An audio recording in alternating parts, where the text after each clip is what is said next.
वो हेल में पहुंच गया था। वहाँ डीमंस जॉन के पीछे पड़ जाते हैं।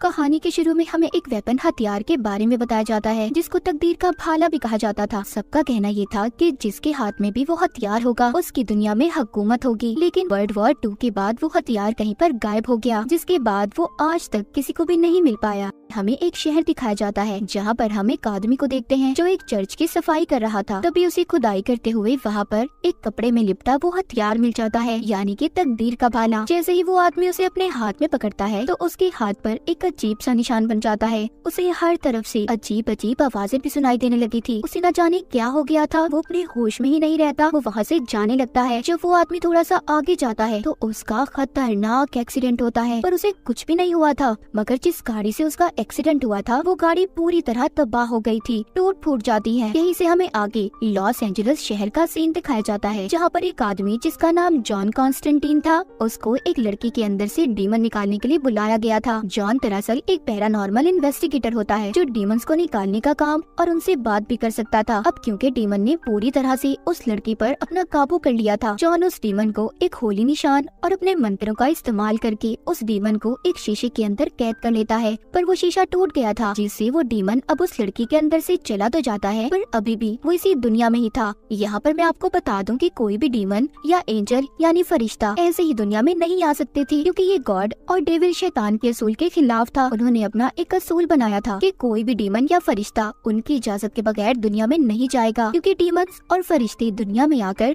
लोगों को अच्छे या बुरे काम करने की तरफ ले जाते थे। तो इसीलिए गॉड और शैतान ने ये असूल बनाया। वो चाहते थे कि इंसान अपनी मर्जी से दुनिया में रहकर अच्छे या बुरे काम करे, ताकि इंसान अपने अच्छे या बुरे काम का खुद जिम्मेदार हो। तो जॉन अब इस बात को सोचने लगता है कि गॉड और शैतान के बनाए गए असूल के खिलाफ ये डीमन दुनिया में कैसे आ सकता है। तो इसीलिए जॉन अपने एक पुराने दोस्त के पास जाता है जो चर्च के फादर थे। उनके पास चीजों को हाथ लगाकर यानी उन्हें छूकर चीजों के बारे में पता करने की ताकत थी। इसीलिए वो अपने दोस्त फादर को उस डीमन पर नजर रखने का और साथ ही ये भी कहता है कि अगर कुछ भी कहीं पर बुरा हो तो मुझे फौरन बताएं। इसके बाद जॉन अपने असिस्टेंट के साथ डॉक्टर के पास जाता है, जहाँ पर डॉक्टर उसको बताती है कि बहुत ज्यादा सिगरेट पीने की वजह से तुम्हें लंग्स फेफड़ों का कैंसर हो गया है और वो अपनी तीसरी स्टेज पर है। तो जॉन तुम्हें अपना बहुत सारा ख्याल रखना होगा, वरना तुम्हारी मौत भी हो सकती है। पर सब सुनने के बाद जॉन कहता है मुझे कोई भी बीमारी हो, मैं किसी भी वजह से मरूं, जाना तो मुझे हेल जहन्नुम में ही है। जॉन ऐसा सब क्यों कह रहा था, यहाँ पर हमें पता चलता है कि जॉन बचपन ही से डीमंस को देखने की शक्ति ताकत रखता था और इसी वजह से वो अपने बचपन में बहुत ज्यादा डर भी जाया करता था। मगर इस बात पर उसके माँ बाप ने कभी यकीन नहीं किया। वो समझते थे कि जॉन पागल हो गया है, इसीलिए उन्होंने इसका इलाज करवाना शुरू कर दिया। लेकिन इन सब चीजों से जॉन बहुत जल्दी तंग आ गया था। उसने एक दिन खुद को मारने का फैसला किया, जो चर्च के असूल के मुताबिक बहुत बड़ा गुनाह होता है, यानी कि इंसान अपनी जान खुद नहीं ले सकता था, सिर्फ गॉड के पास ही ये हक है। और ऐसा करने वाला इंसान सीधा नर्क यानी जहन्नुम में ही जाएगा। और जॉन की आत्मा भी नर्क में गई थी, पर तभी डॉक्टर्स ने उसे बिजली के झटके दिए और किसी तरह से उसकी जान को बचा लिया।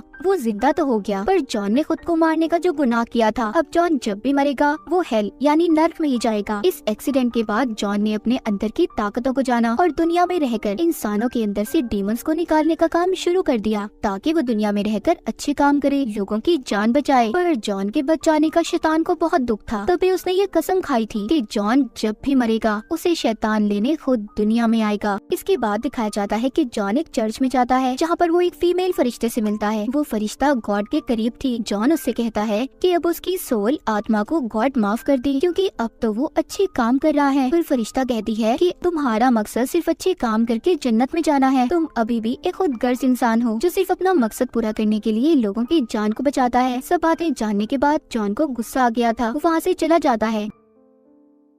जब वो अपने घर जा रहा था तो वहाँ पर रास्ते में बहुत से खतरनाक डीमंस उस पर हमला कर देते हैं, मगर जॉन उनका मुकाबला करता है और उन्हें मार देता है। जिसके बाद वो मिडनाइट नाम के एक आदमी के पास जाता है। मिडनाइट दरअसल एक गार्ड था जो दोनों दुनिया यानी कि जमीन और आसमान के बैलेंस को ठीक रखता था, यानी कि वो किसी भी डीमन को दुनिया में नहीं आने देता था। मिडनाइट रहता जमीन पर ही था। जॉन मिडनाइट को सारी बात बताता है, पर वो उसकी बात पर यकीन नहीं करता, क्योंकि उसका भी यही मानना था कि डीमन या फरिश्ते गॉड या शैतान के हुक्म के बगैर दुनिया में नहीं आ सकते। तभी वहाँ पर एक डीमन आ जाता है जो इंसानी रूप में था, मगर जॉन उसको नहीं पहचानता। वो उससे थोड़ी सी बहस करने के बाद वहाँ से चला जाता है, जिसके बाद जॉन अपने एक दोस्त के पास जाता है जिसके पास कुछ ऐसी हथियार थी जिनसे डीमंस को मारा जा सकता था। वो उससे डीमंस को मारने के लिए कुछ हथियार लेता है और चला जाता है। उधर वो आदमी जिसको हमने कहानी के शुरू में देखा था, जिसके पास तकदीर का भाला था, वो भी आहिस्ता आहिस्ता लॉस एंजलिस शहर की तरफ बढ़ता जा रहा था। अजीब बात ये थी, वो जहाँ जहाँ से गुजरता था वहाँ से जानवर मरते जा रहे थे। इसके बाद हम एक लड़की को देखते हैं जो हॉस्पिटल में दाखिल थी। वो अचानक से छत से कूदकर पूल में गिरकर अपनी जान दे देती है, जिसके बाद उस लड़की की जुड़वा बहन वहाँ पर आती है जिसका नाम एंजेला था। वो अपनी बहन की ऐसी मौत से बहुत ज्यादा दुखी थी। वो सोचती है कि उसकी बहन ऐसा कैसे कर सकती है, वो तो चर्च के असूलों को बहुत मानती थी, तो उसने अपने साथ इतना बड़ा गुनाह कैसे कर लिया,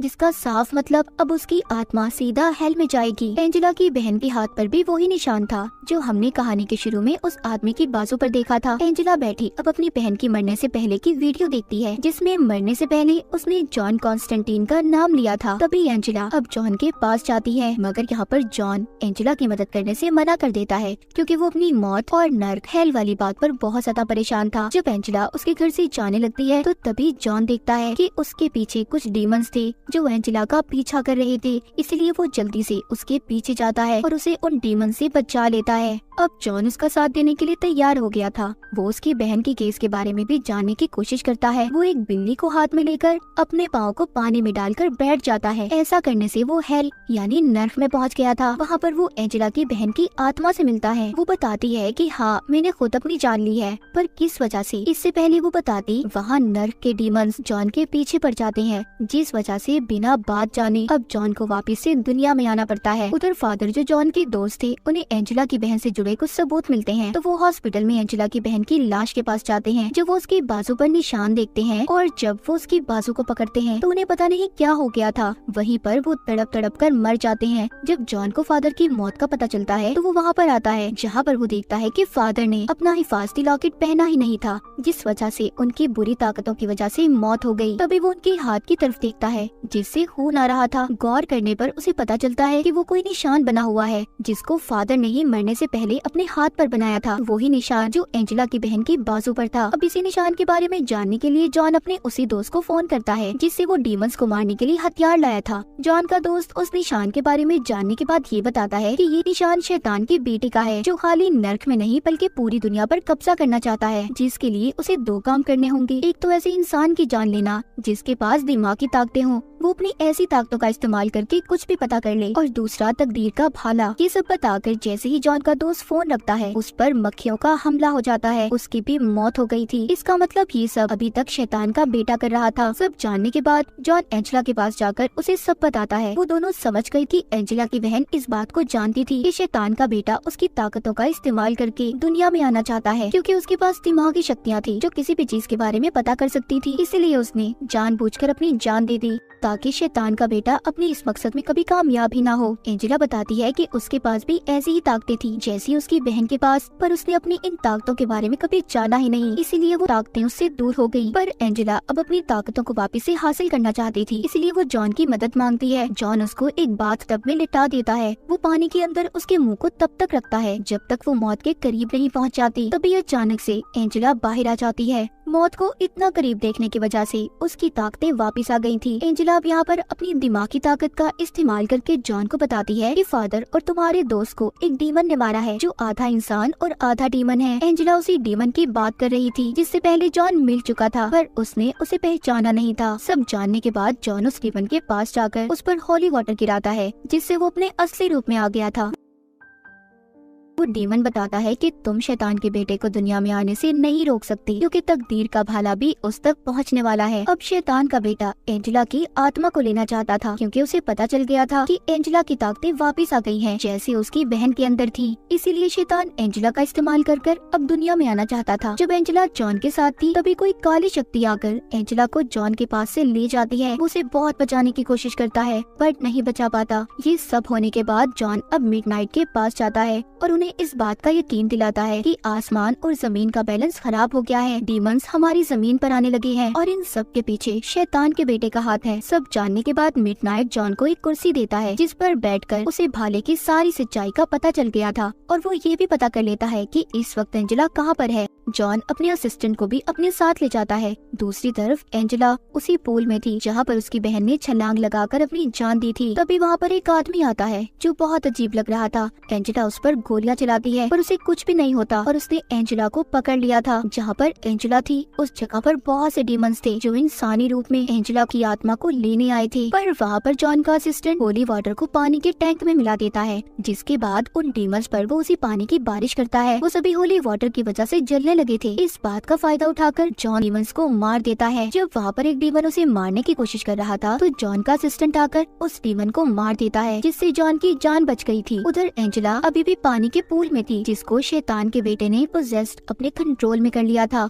और साथ ही नर्क में भी खींच लेता है। वो एंजेला के जिस्म में आकर दुनिया में आना चाहता था। शैतान के बेटे का प्लान कामयाब हो गया था। जब जॉन पूल के पास आता है तो एंजेला अब पोजेस्ड हो चुकी थी, जो जॉन को देखते ही उस पर हमला कर देती है। पर वहाँ पर जॉन और उसका असिस्टेंट उसे काबू में करने की कोशिश करते हैं। जॉन बहुत जोर जोर से मंत्र पढ़ रहा था, तभी उसे ऐसा करते कैंसर की वजह से बहुत ज्यादा तकलीफ हो रही थी, मगर उसका ये काम अब उसका असिस्टेंट जारी रखता है। उन दोनों ने एंजेला को ठीक कर दिया था। तभी दोबारा से कोई काली शक्ति आकर जॉन के असिस्टेंट को भी मार देती है। इस बात पर जॉन अब गुस्से में आ गया था। वो जोर जोर से मंत्र पढ़ने लगता है। तभी उधर फीमेल एंजल फरिश्ता आ जाती है, क्योंकि उस फीमेल एंजल को ये लगता था कि इंसान हर बार गलती करता है और गॉड से माफी मांगता है, जिस पर गॉड उन्हें माफ भी कर देते हैं। पर इंसान को ऐसा करने की सजा मिलनी चाहिए, इसलिए वो एंजल शैतान के बेटे का साथ दे रही थी। वो दुनिया में ही इंसान को सजा दिलवाना चाहती थी। जिसके बाद वो जॉन को एक कमरे में बंद कर देती है और उसी भाले को लेकर शैतान के बेटे को एंजेला के पेट से बाहर निकालने लगती है। जॉन को कुछ समझ नहीं आ रहा था कि वो क्या करे। तभी वो अपने हाथों की दोनों नसों को काट देता है, जिससे वो ये बात जानता था कि उसने अगर खुद को मारने की कोशिश की तो शैतान खुद उसे दुनिया में लेने आएगा। और होता भी ऐसा ही है। जब शैतान जॉन के पास आता है तो जॉन उसके बेटे और फरिश्ते की साजिश के बारे में बताता है। वो कहता है तुम्हारा बेटा दुनिया में आकर हर जगह पर अपनी हुकूमत चाहता है, उसका साथ गॉड का फरिश्ता दे रही है। सब जानने के बाद शैतान को गुस्सा आ गया था। वो अपने बेटे को एंजेला के अंदर से वापस